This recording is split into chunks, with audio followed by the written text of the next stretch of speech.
Remember hatchbacks? They were small cars about 4 metres long with a literal hatch for a back. Well, much like my mum's shoulder pads, they were very big in the 1980s and the 90s, but cut to 2023 and they're in danger of becoming extinct. See, the small car of choice overwhelmingly for Australians these days is a small SUV. This small SUV is the Subaru Crosstrek, but you might know it better by its previous name, the Subaru XV. That was also a very popular car that stole a lot of hatchback buyers. I've lived with this Crosstrek for 3 months now, and I've done quite a bit of city driving and some regional driving too, and I'm very excited to give you all the details on my time with this baby Subaru.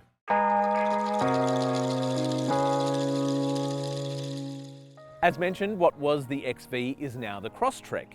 Basically, Subaru just adopted the United States name for the 3rd generation model globally. But what's new about the Crosstrek? Well, certainly the body is new and the interior is as well, and there's been an upgrade to things like safety and in-car tech as well as some other mechanicals. However, this does ride on the exact same platform and shares the exact same 2 powertrains as its predecessor, so you can't really call this an all-new model. The Crosstrek is offered in 5 grades, 3 petrol and 2 hybrid, running from about $35,000 to $45,000. I've been living with the 2.0R all-wheel drive, which is the 2nd grade up from the base model. It costs $38,490 before on-road costs. Now, how does that stack up against its rivals? I'm glad you asked. It stacks up pretty well, actually. As with all Subaru models except the BRZ sports car, the Crosstrek has all-wheel drive as standard across the range, and that's a big selling point for many people, especially considering some rivals like the Nissan Qashqai don't have any all-wheel drive grades at all. But in terms of price and spec, the Crosstrek 2.0R lines up against front-wheel drive models like the Hyundai Kona Premium, Mazda CX-30 G20 Touring, the Qashqai ST Plus, and the Toyota Corolla Cross GXL, as well as the all-poor version of the Kia Seltos Sport Plus. Just some of the standard spec in the 2.0R includes 18-inch alloy wheels, heated power folding mirrors, LED headlights, and dark grey roof rails.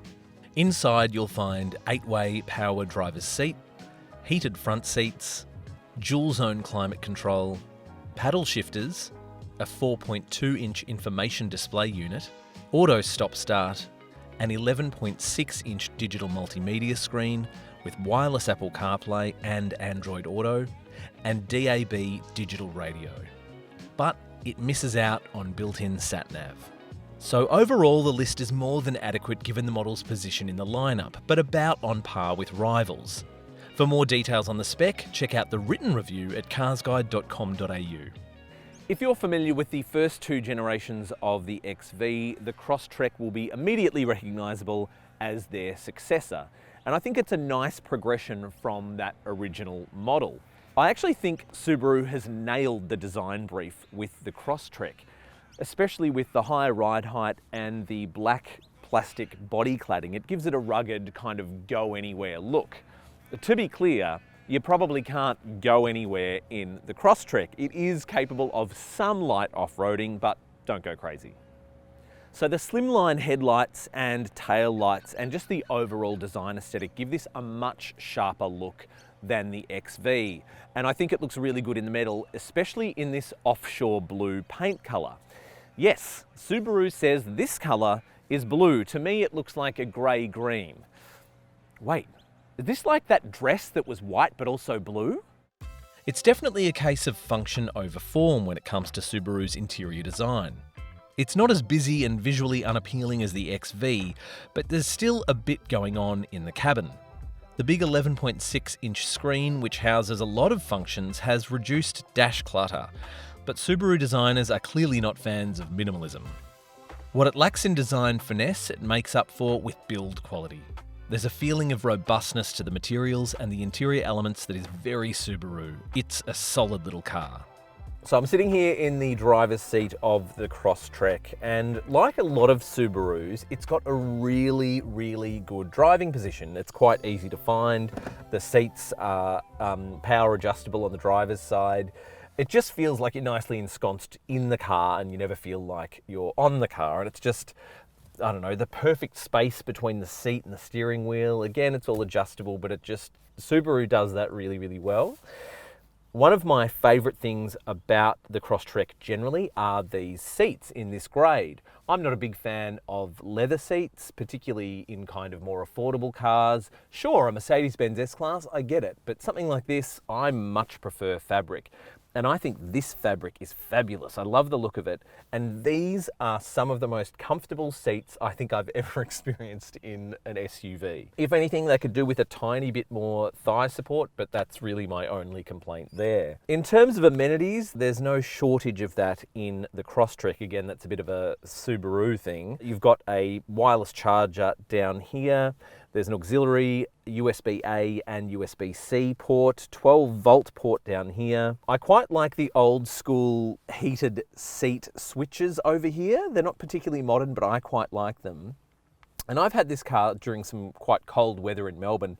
I haven't used those once because I find with the fabric, you just don't need it. There's a lot going on the steering wheel. There are a lot of controls here and you kind of have to work out what's what, but once you get your head around that, it's fine. The multimedia setup, Subaru's come a long way in terms of multimedia. The system is fine. It's quite easy to scroll through and the Apple CarPlay setup's really, really easy, as is Bluetooth. It's not outstanding in any way, but again, it's much better than the old model. What I do love about it is that even though the air conditioning controls are housed in the screen, but I'm not normally a big fan of that, I'd prefer separate buttons. But at least with the Subaru, all you do is press the controls down the bottom that are for the air conditioning, and it takes over the whole screen. So there's no digging through menus like a lot of other cars, and I find that really annoying and actually a bit dangerous. So this just comes up and you've got all of the air conditioning controls there on the screen for you, and I think that's really, really clever. In terms of storage, we can fit this very large CarsGuide bottle in the door quite easily, and there's some other nooks down there as well. The central bin's actually really quite large, so you can hide a lot of things here. Phone storage here, 2 good-sized cup holders, and of course, a decent-sized glove box as well. One thing I didn't love is the placement of the trip reset button, which is right here between the steering wheel and the screen. Now, that's where a lot of cars have a stop-start button. So my partner has accidentally, on a number of occasions, pressed that and ruined my fuel economy figures, but we fixed it, so it's fine. But the stop-start button is over on the right, not here on the left. That is the trip reset button. Don't forget it. So sitting in the back seat of the Crosstrek behind my 6-foot-tall driving position, I've actually got a decent amount of space in this little SUV. Plenty of tow room under the front seats, a decent amount of leg room. Headroom is quite good as well. There's a bit of space between my head and the roof liner. It does impede a little bit on the side there, but that's about it. No other real complaints in terms of the space for a car of this size. Again, there are a lot of models in this segment that are quite a bit bigger in the cabin these days, particularly things like the new Kona. So again, if space is what you're after, this might not be the car.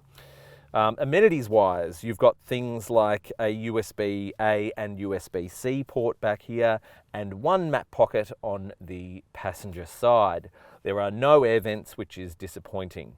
And storage wise, this bottle only just fits in the door. It's a bit of a tight squeeze, so really only smaller bottles in the door. In here we've got a fold down armrest with the fabric seats. 2 cup holders there. Again, the seats back here are very comfortable as they are up the front. You've got the ISOFIX points on the 2 outboard seats and the top tethers across the back of all 3 rear seats. So positives and negatives in the back of the Crosstrek. So hybrid versions of the Crosstrek make do with a tyre repair kit, but petrol grades like this get a temporary spare wheel, which is a much better option. But as a result, the hybrid gets a bit more boot space. The petrol models make do with just 291 litres of cargo space, which is less than virtually all of this car's rivals. In fact, It's less space than the previous XV, which is just weird. There are some positives though. I like the fact that it has a retractable and removable cargo blind. I prefer that to one of the fixed blinds, and there's a couple of nooks and a light, of course. But if cargo space is your priority in a small SUV, this might not be the car for you. So as mentioned, the Crosstrek carries over the same two powertrains from the XV. And this 2.0R uses a 2-litre 4-cylinder naturally aspirated petrol boxer engine. The outputs are 110 kilowatts of power and 196 newton meters of torque, and they can be best described as adequate. Like all Subaru SUVs, this thing drives all four wheels via the company's symmetrical all-wheel drive system, and it uses a continuously variable transmission, or CVT. Subaru quotes an official combined cycle fuel consumption figure of 7.2 litres per 100 kilometres for the petrol Crosstrek grades. For reference, the hybrids are only slightly less thirsty at 6.5 litres. The petrol models emit 165 grams per kilometre of CO2. Our final efficiency figure for the Crosstrek 2.0R is on your screen now. So the 2-litre engine in the Crosstrek does look underpowered on paper, and it is a bit when you're driving it as well. But what I've been really impressed with is just that initial acceleration from a standing start. It's a naturally aspirated engine, and because of that, you don't get the lag that you get in a turbo. So off the mark, it's actually quite quick. However, it's when you want a bit more torque when you're already at speed that it kind of lets you down a bit. It's fine for overtaking, there's just not a lot of that mid-range grunt there. But again, fine around town at kind of lower speeds of 40 and 60 and things like that. You do notice that lack of power though when you encounter some quite steep hills. The engine works very hard, and it's quite a harsh engine note as well, especially combined with the CVT. It's not the most pleasant of sounds. I recently did a dynamic test drive of the Crosstrek, and I was pleasantly surprised at how well this thing handled. It's actually quite flat in corners, and it's not the kind of vehicle you think you'd have a bit of fun with on a twisty road, but you can. Another big tick this gets from me is the ride quality. The whole time I've had this, I've just noticed how supple the ride is. It's on 18-inch Falcon tyres, there's quite a high sidewall, and it's just soaking up every bump that you encounter, whether it's potholes or speed bumps. It's really smooth, and one of the highlights of this car for sure. Another positive for me with the Crosstrek is the fact that it comes with all-wheel drive as standard. There's real peace of mind, I think, that comes with having that all-paw grip. And I've driven quite a bit in some slippery, rainy conditions over the last 3 months, and at no point has it lost grip, even in some quite tight bends and that kind of thing. It's always maintained its composure. And I don't know, for me, I think it's worth paying that little bit extra to get an all-wheel drive car, even if it's a small SUV that you're not necessarily going to be going off-roading in. Again, it's just feels just a little bit safer. So the steering in the Crosstrek has a little bit of weight to it, but it does feel quite artificial. There's not a huge amount of connection with the road. So it's fair to say there's probably not much that's going to get your heart racing when it comes to driving the Crosstrek, but arguably that's not what it's for. If you want that, you could probably buy a WRX. But when you look at its competitor set, there are some really good examples of drivers' cars in the small SUV segment. So the new Kona, the Kia Seltos, the Mazda CX-30. Like, again, it's a fun little car to drive, just don't expect a hot hatch.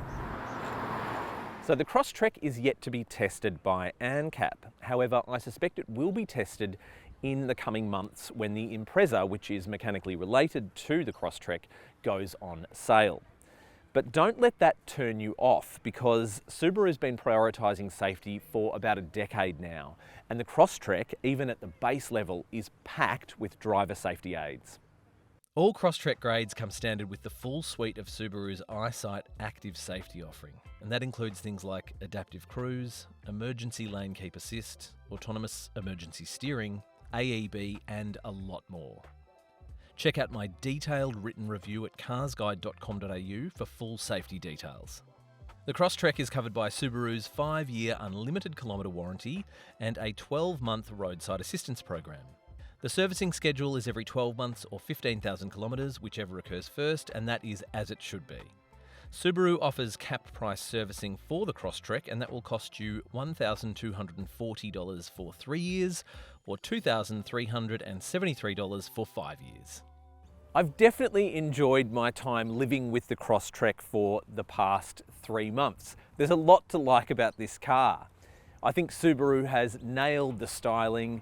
It is packed with the latest safety features. It's got great in-car tech, and it's just a really solid, reliable, robust little car.